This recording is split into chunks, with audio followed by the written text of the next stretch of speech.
Students, अब chapter number 6 को पढ़ रहे थे, जिसमें चैप्टर का नाम था तत्वों के निष्कर्षण सिद्धांत प्रक्रम। मैं दो परिभाषाओं को वापस से रिपीट करूंगा, एक तो खनिज और एक अयस्क। खनिज का मतलब क्या था? वे पदार्थ जो खानों से निकाले गए हैं। अयस्क किसको कहा गया है?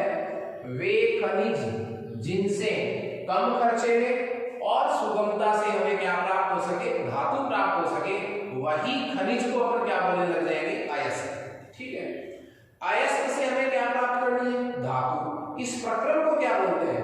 धातुकर्म। तो अयस्क से शुद्ध धातु प्राप्त करने के प्रक्रम को क्या बोलते हैं? धातुकर्म। और धातुकर्म के हमें 5 स्टेप पड़े। मेरे कहने का मतलब ये हुआ कि यदि हमें किसी अयस्क से धातु प्राप्त करनी है तो कितने स्टेप से होकर जाना पड़ेगा? हमें 5 स्टेप से। आप किसी भी अयस्क से किसी भी धातु का निष्कर्षण कीजिए। निष्कर्षण का मतलब निकालना, प्राप्त करना। आपको 5 स्टेप तो उसमें संपन्न करवाने ही पड़ेंगे। हमने कल 5 स्टेप को एक साथ लिखा था, बारी बारी से अपने एक एक और डिटेल से पढ़ेंगे। पहला जो स्टेप है धातुकर्म का, मेटलर्जी। धातुकर्म को इंग्लिश में क्या बोलेंगे? मेटलर्जी। ठीक है, इसका पहला स्टेप जो था मेरे पास वो था अयस्क का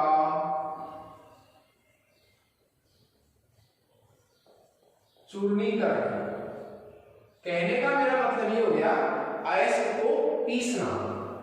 देखिए, जो हमें अयस्क जिस रूप में हमें मिलेगा उसके बड़े बड़े टुकड़े रहेंगे इस तरह। इस तरह हमें अयस्क जो है वो बड़े बड़े टुकड़ों के रूप में मिलेगा। हमें उसका क्या बनाना है? बुरादा बनाना है। इसके लिए क्या करेंगे? एक क्रेशर होता है। क्रेशर का मतलब जो पत्थरों को तोड़कर रोटी टाइप बनाता है, छोटे कंकड़ बनाता है, क्रेशर बोलते हैं उसको। और उसकी आकृति जो है वो कैसी होती है? जबड़े की तरह होती है, इस तरह। ठीक है, ऐसे। तो जा क्रेशर की सहायता से हम अयस्क के बड़े बड़े टुकड़ों को किसमें बदलेंगे? छोटे छोटे टुकड़ों में बदलेंगे।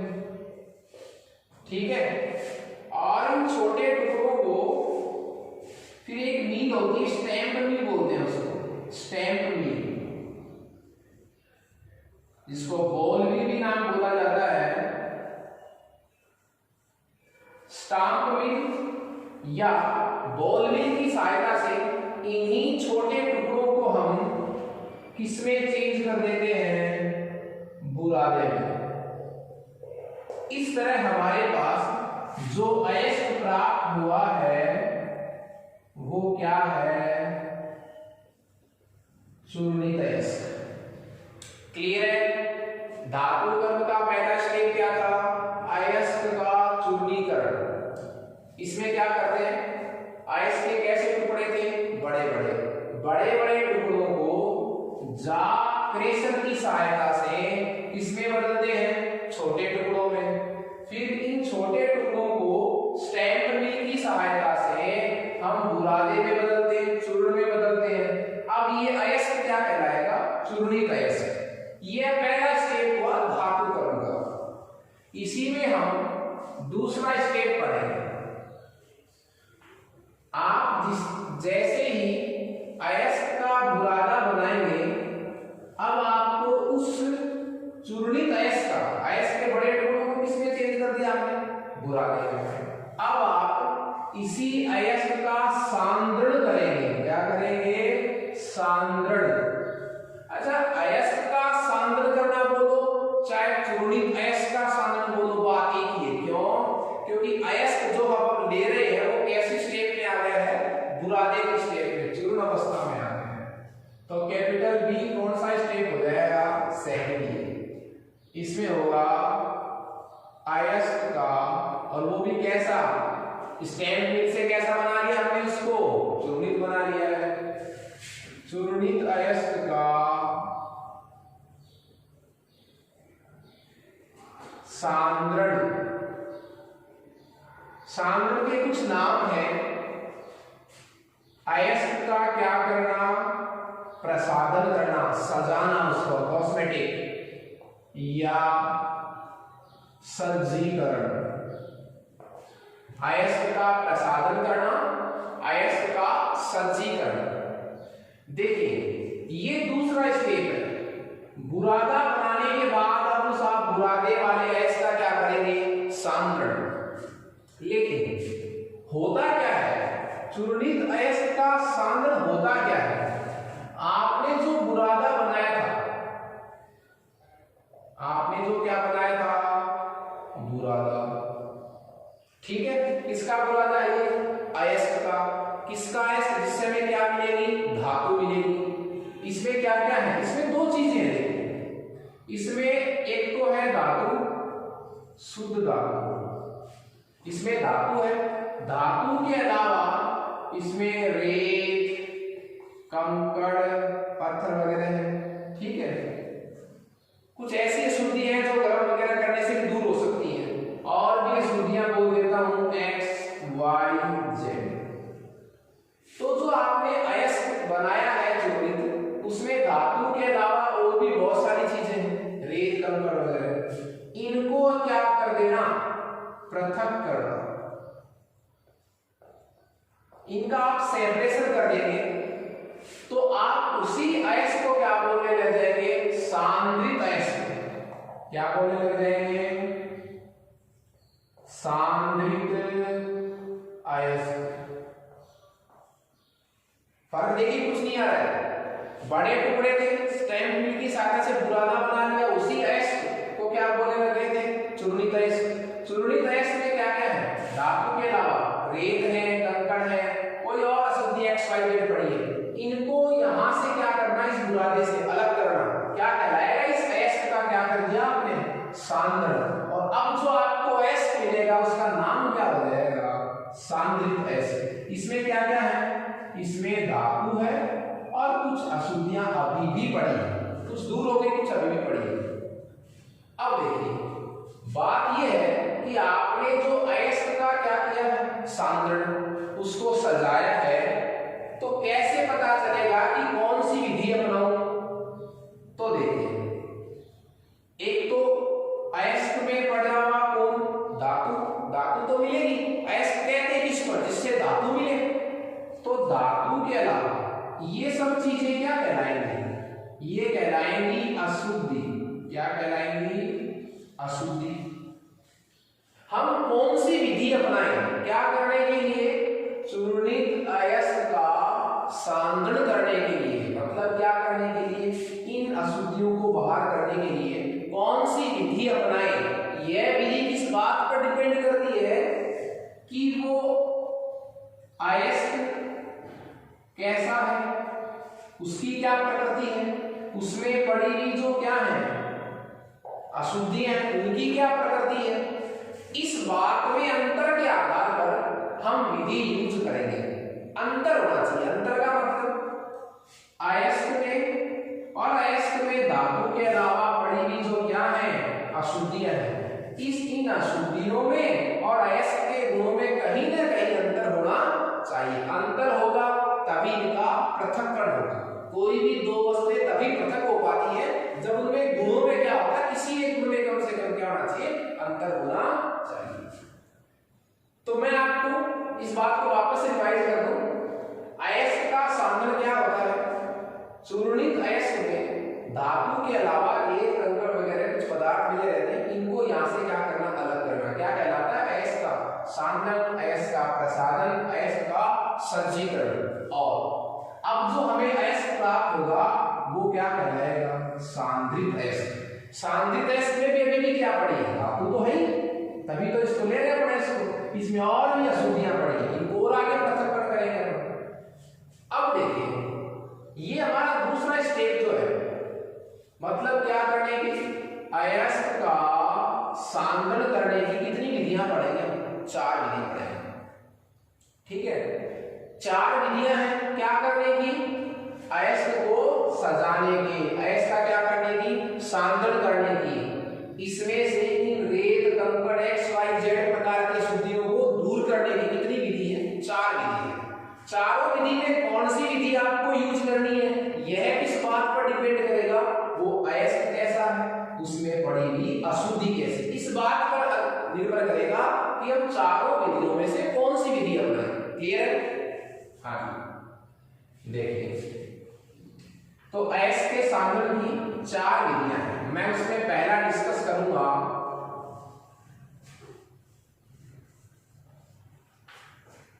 पहली विधि में उसमें डिस्कस करूंगा फर्स्ट जो मेथड है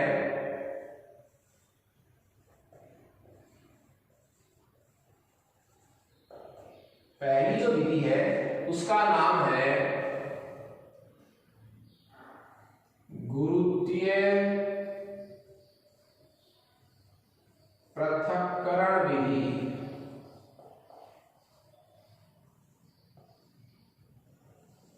गुरुत्वीय पृथक्करण विधि। देखिए 4 विधियों की बात कर रहा हूं मैं। पहली विधि कौन सी है? गुरुत्वीय पृथक्करण विधि। दूसरी विधि पढ़ेंगे चुंबकीय पृथक्करण विधि, तीसरी पढ़ेंगे झाग पल्लवन विधि और चौथी पढ़ेंगे निष्कासन विधि। चारों में पहली है गुरुत्वीय पृथक्करण विधि। देखिए यह विधि आपको कब यूज करनी है, शर्त इसकी नहीं, जब आपको ये लगे कि मैंने जो क्या लिया है अयस्क और उसमें जो क्या पड़ी है, 2 ही चीजें हैं जो आपने बुरादा बना लिया है, उस बुरादे में 2 चीजें अयस्क कण है, धातु के कण है और उसमें क्या है अशुद्धियां। हमें एक बात ध्यान रखनी है कि विधि वो ही यूज करनी है क्या देखकर अशुद्धियां कैसी है, अयस्क कैसा है, किस बात का अंतर है। तो यदि देख लीजिए, यदि अयस्क के कण मतलब धातु के कण और अशुद्धियों के किसमें अंतर हो, घनत्व में अंतर पर आधारित। यह विधि आपको प्रत्येक विधि में एक बात याद रखनी है कि क्या कंडीशन हो तब मैं ये विधि यूज करूंगा और उस विधि में होगा क्या। तो यदि घनत्व में अंतर होना तो कौन सी विधि द्वारा सांद्रण करोगे, गुरुत्वीय पृथक्करण विधि द्वारा। किसके घनत्व में अंतर, अयस्क में पड़ेगा धातु और उसमें पड़ेगी अशुद्धियों के घनत्व। जैसे मान लीजिए अच्छा घनत्व किसका भी कम ज्यादा वो चलेगा, इसका कम हो इसका ज्यादा, इससे कोई फर्क नहीं पड़ेगा। कैसे, एक का कम एक का क्या होना चाहिए ज्यादा। तो देखिए इस विधि में होता क्या है, ये 3 स्टैंड है, 2 ले सकते हैं 3 ले सकते हैं, ठीक है। और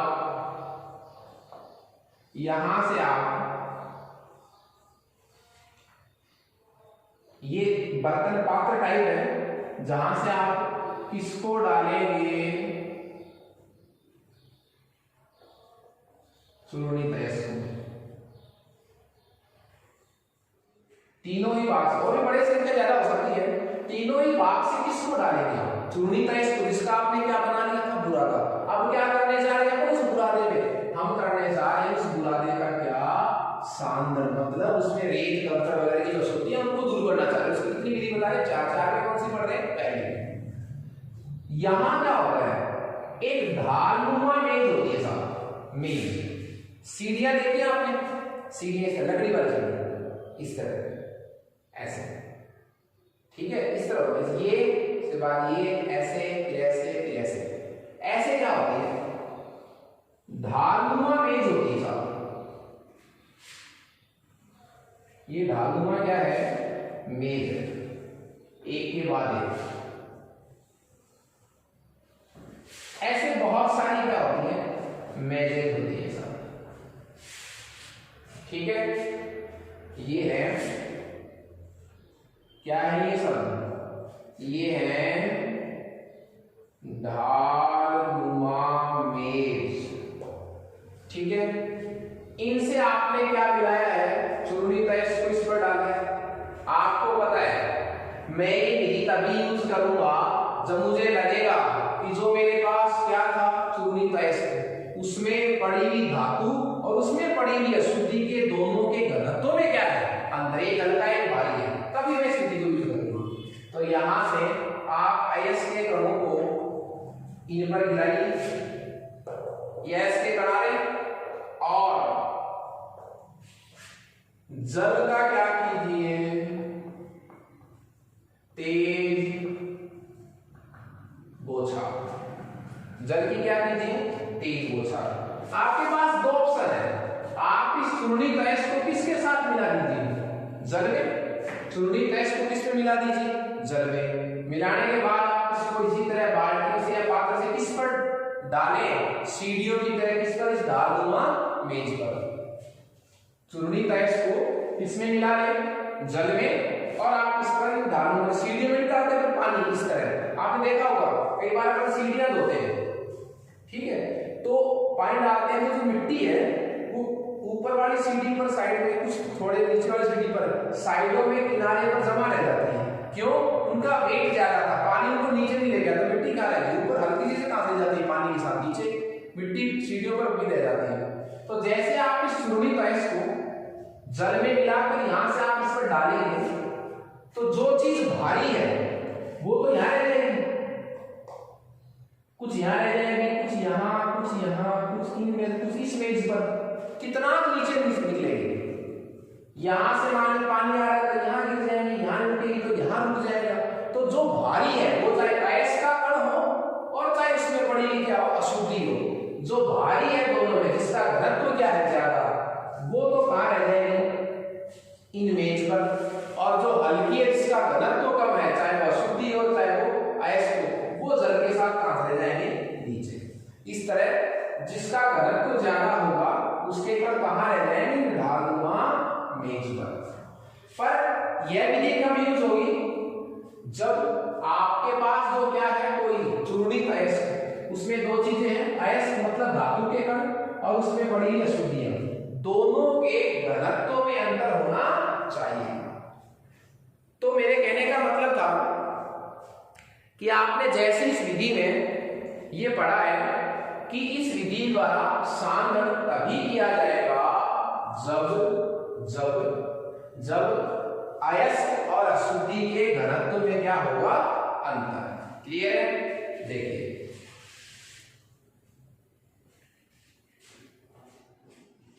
अब ऐसे कौन से हैं, कोई एग्जांपल, तो हेमेटाइट है, केसिलेटाइट है, इनका जो है वो सांद्रण इस विधि द्वारा होगा है।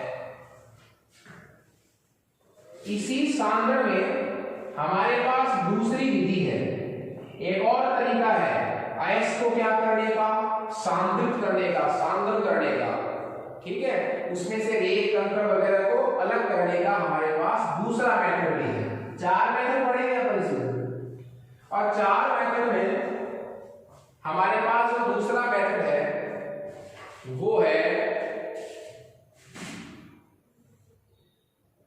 सेकंड, जो हमारे पास मेथड है वो है चुंबकीय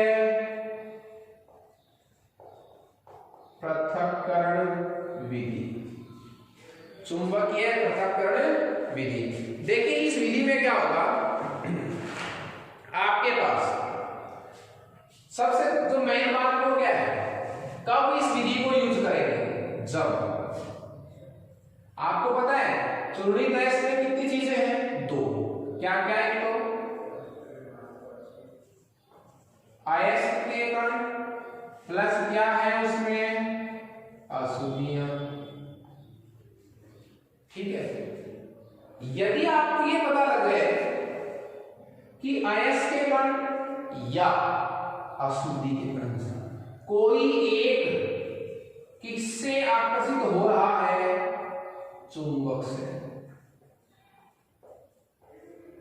इनमें से कोई एक किससे आकर्षित हो रहा है, चुंबक से, तो हम ये विधि यूज करेंगे। देखिए अयस्क और अशुद्धि के घनत्व में अंतर हो, हल्के भारी हो, अशुद्धियां हल्की हो, ये भारी हो, ये भारी हो, ये हल्की हो, तब तो विधि कौन सी यूज करेंगे, सांद्रण की, गुरुत्वीय पृथक्करण विधि। पर यदि ये पता लग जाए कि अयस्क के कण और अशुद्धि में से कोई एक चीज या ये या फिर ये, यदि क्या हो रही है, चुंबक से आकर्षित हो रही है, तो हम विधि की चुंबकीय पृथक्करण विधि। देखिए इसमें क्या है, दोनों में से कोई एक चीज चुंबक से क्या होनी चाहिए, आकर्षित होनी चाहिए, और दोनों में हो जाएगी। इसके लिए हम देखिए इसका उपकरण लेते हैं। इसका उपकरण ये बनाएंगे कि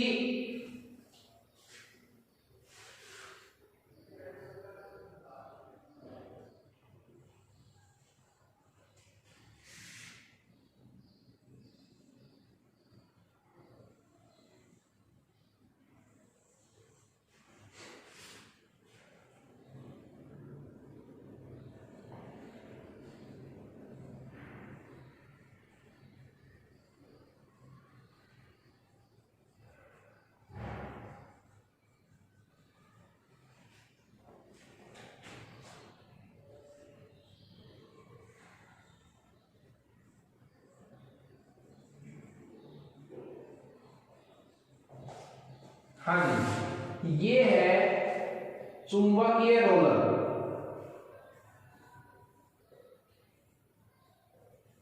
ये क्या है, चुंबकीय रोलर। रोल का मतलब घूमने वाला, चुंबक के साथ, ये चुंबक है, ठीक है, ये चुंबकीय रोलर है।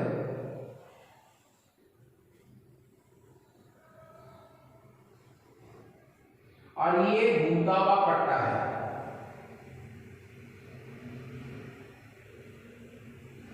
ये घूमता हुआ क्या है, पट्टा। तो ये हो जाएगा घूमने वाला पट्टा। ये चुंबकीय रोलर है गोल वाला, ये भी चुंबकीय रोलर है, ये चुंबक है, ठीक है। अब हम क्या करेंगे, इस कोण से को चुरुड़ी तैस को जो हमारे पास बुरादा था, उस बुरादे को आप इस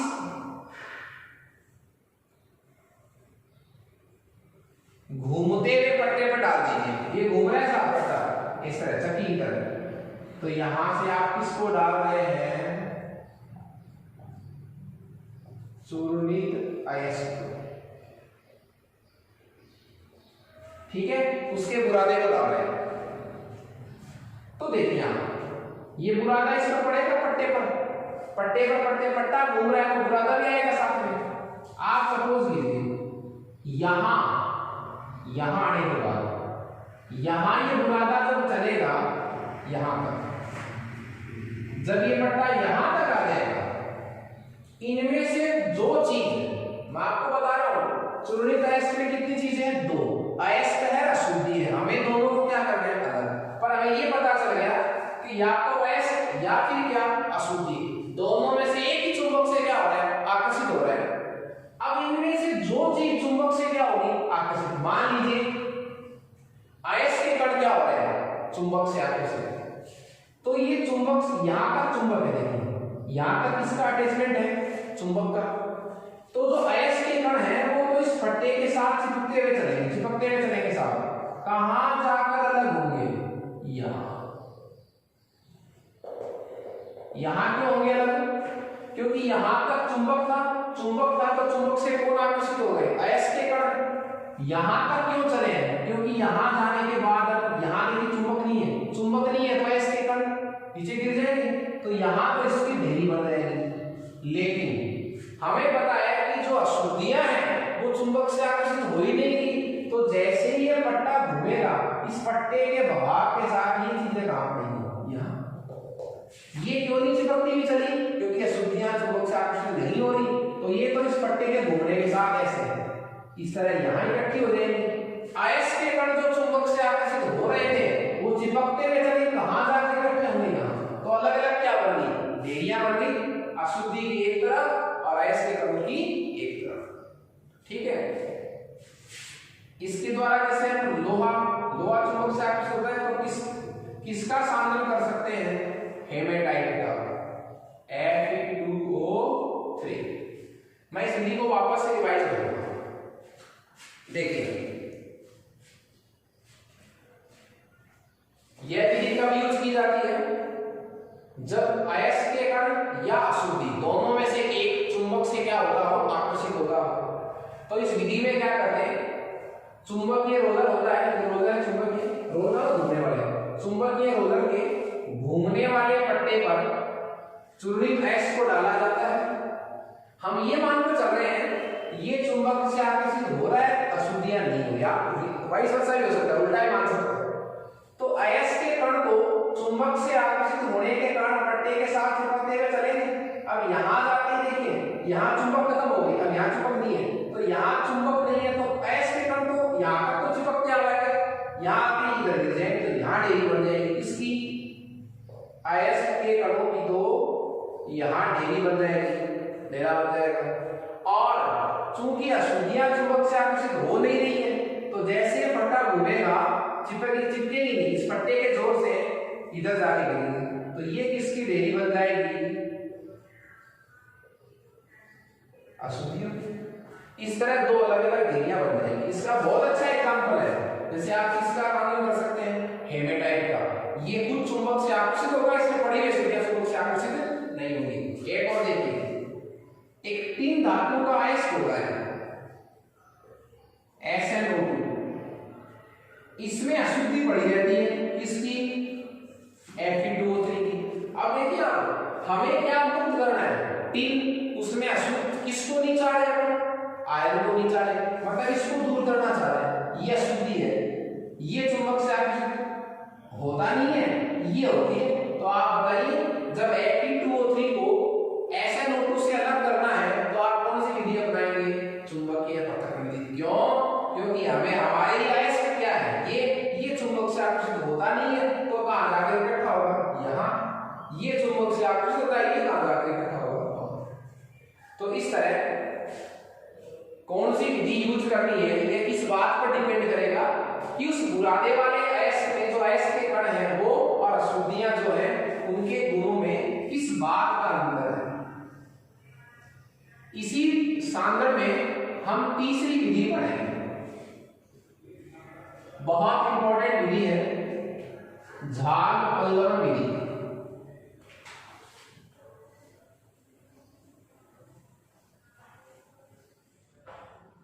झाग पल्लवन विधि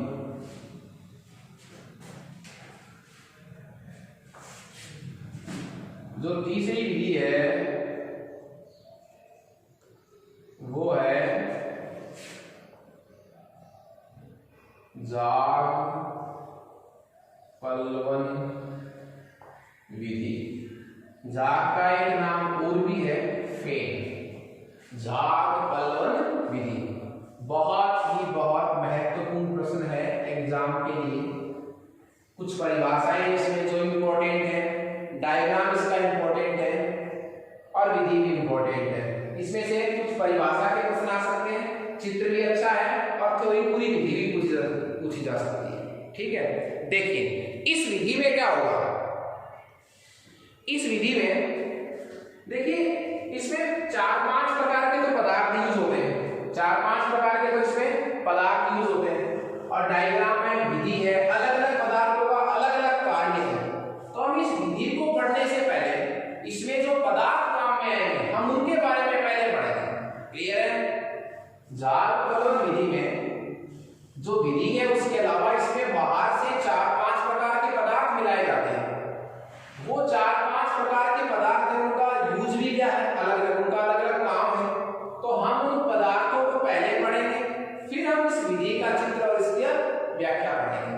ठीक है, तो देखिए इस विधि में 4 प्रकार के पदार्थ यूज होते हैं। फर्स्ट हमारे पास है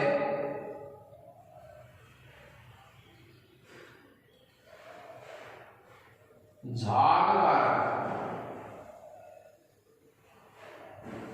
ये पदार्थ क्या है, जो क्या बनाएंगे, झाग बनाने का कार्य करते हैं। ठीक है, स्मॉल बी। प्लवन कारक, फ्लोटिंग एजेंट, प्लवन कारक। इनका एक बहुत अच्छा नाम है, इनको कलेक्टर भी बोलते हैं, संग्राही।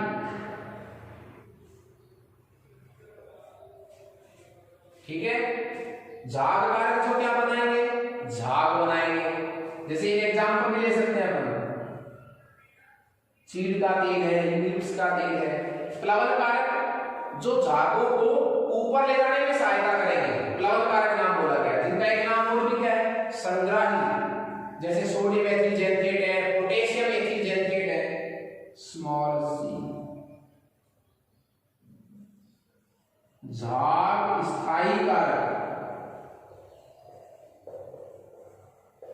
जो जागों को क्या बनाता है, स्टेबल बनाता है, वो जल्दी से खत्म नहीं होते, समाप्त नहीं होते, जागों को स्थायी बनाने वाला, जैसे एनिलीन है, क्रिसोल है, स्मॉल डी।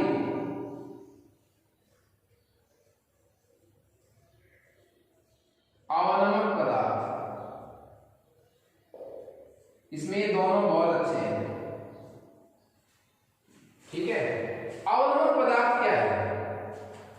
मान लीजिए आपने जो बुरादा बनाया है, उस बुरादे में दो प्रकार के सल्फाइड एसिड है। ये विधि यूज ही कब होती है, जब सल्फाइड एसिड होता है। तो किन्हीं दो